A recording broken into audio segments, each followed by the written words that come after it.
Welcome everybody then to the 2024 Nissan Frontier hard body.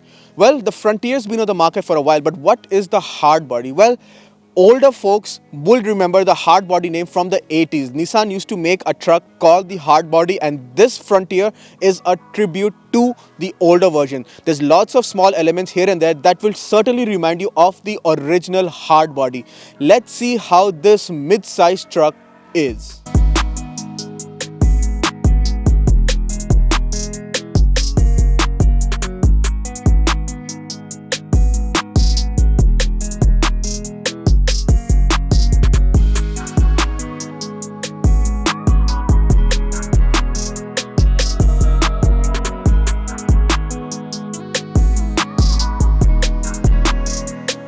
When you come to the looks of the Frontier hard body, well, it does retain all its Frontier core looks, and unmistakably you know that this is the Nissan Frontier. But being the hard body, there's lots of cool elements. So the first element is this blacked out front end, which is again a tribute to the original hard body. I think it looks very good, and I think it contrasts with this red paint very beautifully. And yes, this hard body is only available in this red and I think one or two more paint shades. But if I were to buy this truck, it would be in this combination because I think it looks very good. You have the big Nissan grille with the logo, lots of matte black plastics on the bottom of the bumper. But yeah, it's a very simplistic front end. What is also special with the hard body is this graphics on the bonnet. This is like a blacked out graphic, which I think also breaks the monotony of the paint, and overall I think it looks very good. You do also have Frontier written on the grille, but yeah, nothing too crazy, very simple front end, but I think it still looks rather good and very relevant in today's market.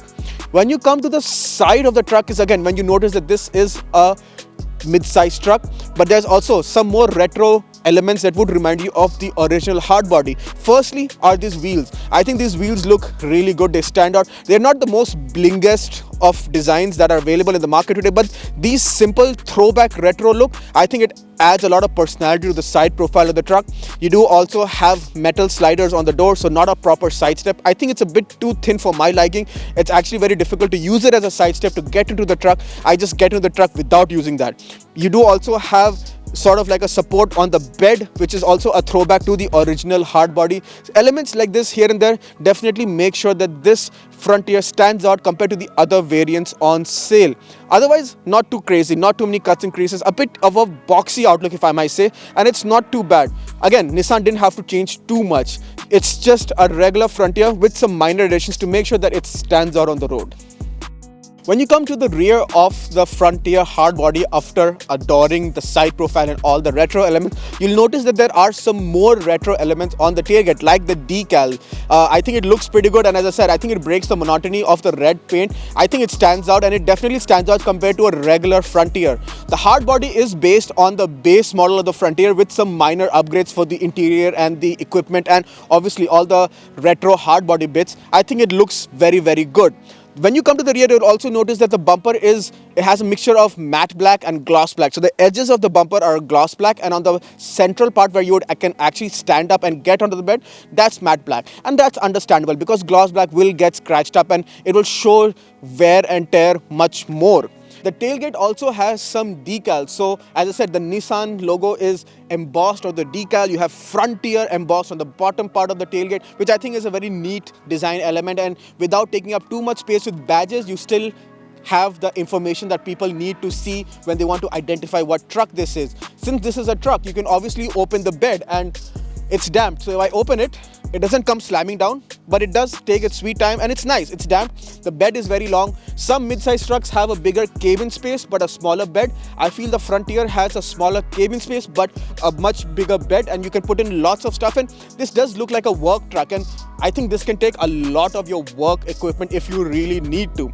Overall, I'd say that it's got all the bases covered, and it's overall a very utilitarian truck, but I think it looks good as well.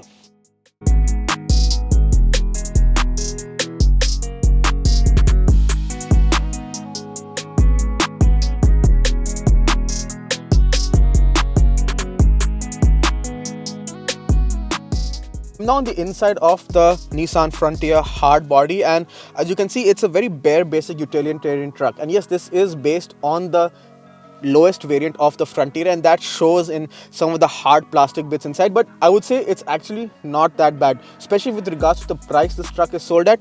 Honestly, it's not that bad. You have a steering wheel which is huge. I think arguably this is one of the biggest steering wheels I've used in a very long time. Typical Nissan steering of the older years. So you do have lots of buttons on the sides for the cruise control, the seat track, volume, everything. So it's not that bad. It's leather wrapped, so it does feel very good, but it's arguably one of the biggest steerings I've used in a very long time. You do have analog dials with a small screen in between to control the strip meter and stuff like that, so you do have all the necessary information you would need.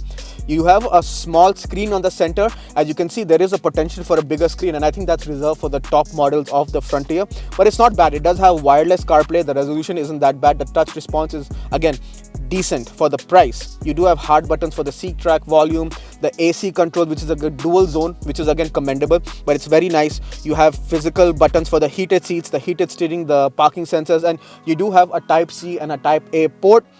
You do have a big storage area as well. You can put in your phone or keys or anything. Two big cup holders, and then another storage pad here. No wireless charger here, but not complaining because it's sort of like a utilitarian work truck and nobody has that. You do have a very nice conventional gear lever, which is again a dying breed in cars today, so it feels very, very good. You do have an old school rotary knob to switch from two-wheel drive to 4H and 4L, which is again very nice as well. No sunroof here, but you do have a center armrest with storage which you can put in stuff. You do have nice seats. These are fabric seats but electronically controlled for the driver. No lumbar support, but overall it's not too bad. Under thigh support is definitely on the lacking side, but it's not too bad. The windows are very big. You do have a high edge to the window, but overall the windows are still very big. You do have lots of plastic on the door with fabric for the window controls and everything. Yes, there is a lot of plastic, but I get it. It is a base model, so it doesn't have to be the most luxurious there. It just has to get the job done, and this Frontier hard body interior definitely works for the price point.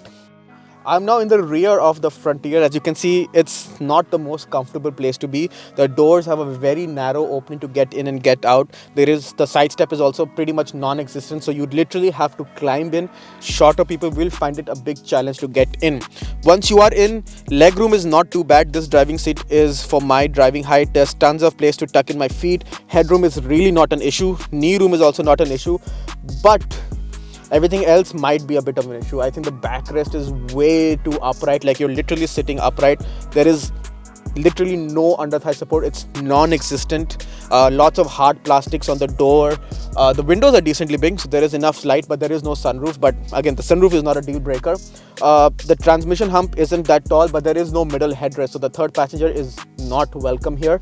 You do have an armrest, which is a bit tricky to pull out, but again, it's at a perfect height, so when you are sitting with two people, it's again not too bad. You do have a Type C and a Type A port and a proper plug port as well here, so you can plug in your equipment. But yeah, on the rear, it does really feel like a bare bones truck. I get it, at the price point, it's unfair to expect too many amenities, but it does feel a bit tad too cheap on the inside, on the rear. I'm now behind the wheel of the 2024 Nissan Frontier hardbody, so let's get the numbers out of the way. This has a 3.8 litre naturally aspirated V6, produces about 310 horsepower, is 4-wheel drive, has leaf springs in the back, and it has a 9-speed torque converter, not the usual CVT business that other Nissans have. So let's see how this truck drives. Use the conventional gear lever, slot it into drive, and you set off, and you'll instantly notice that low end torque is very, very good. You never really have to floor this truck to get to any sort of speed limit within city. I'm on a trail sort of road right now. It is a bit on the muddier side. It's not fully paved tarmac, but I think it rides very, very well. This does have the 17-inch wheels, and I think the sidewall is very, very thick, so it absorbs all the bumps really well. And overall, I would say it's actually much better to drive than you think. Yes, it's not the most refined, and yes, it's not the most luxurious truck, but we have to remember that this is based on the bare bones version of the Frontier, so you have to set your expectations accordingly. And I think if you set the bar to that level, I think it will exceed all your expectations. It drives really, really well. The throttle response is very good. The brake pedal is decently responsive, and the only thing is the steering is definitely on the heavier side, and it's very big, so Sometimes you run out of space with your arms when you want to turn, if you want to keep it at the 9 and 3 position. But barring that, it's actually not that bad at all. I am right now in two-wheel drive mode. I don't haven't had the need to activate four-wheel drive, but even on tarmac it drives decently well. Yes, it's a bit more bumpy than maybe a modern crossover or SUV, but trucks are like that, and this is again a perfect example of how a truck should be. I think it drives decently well. Vantage point is amazing. You have a very clear view of the hood, so you can exactly pinpoint this truck in tight spaces. And I think it is a bit bigger compared to other mid-sized trucks, so it can be a bit difficult to maneuver in tight parking spaces. But otherwise, it's not that bad. The mirrors are decently sized. The fuel economy is decent. Mixed city and highway, I've been getting about 13.5 to 14 liters per 100, but it is a very big V6 engine, so it's kind of on the expected part. Otherwise, I really can't fault it. Honestly, it drives very decently, and especially if you keep the price point in consideration, it's really not that bad, and it's decently comfortable. I'm still on that bumpy section of road, but I think it drives really well, very comfortable, very it soaks up all the bumps very well. The suspension travel is good enough, and it will do everything you ask of. Nothing more, nothing less, which is perfectly fine of the price point that this truck is sold at. Honestly, I can't fault this truck. It does have all the basic amenities like wired CarPlay, adaptive cruise control, everything. After this point, it becomes into want, because this truck has everything that you would need. In conclusion then, the 2024 Nissan Frontier Hardbody. Well, it's based on the base model of the Frontier, but with some retro additions. And I think Nissan has done a great job to distinguish this from the base model. It's got lots of retro elements like the wheels and the black dot parts would definitely remind you of the original famous hardbody, which is kind of the pioneer of what Nissan started with the pickup truck segment. On the inside, it's kind of bare bones, but it does have all the necessary essentials, and I think it drives decently well as well.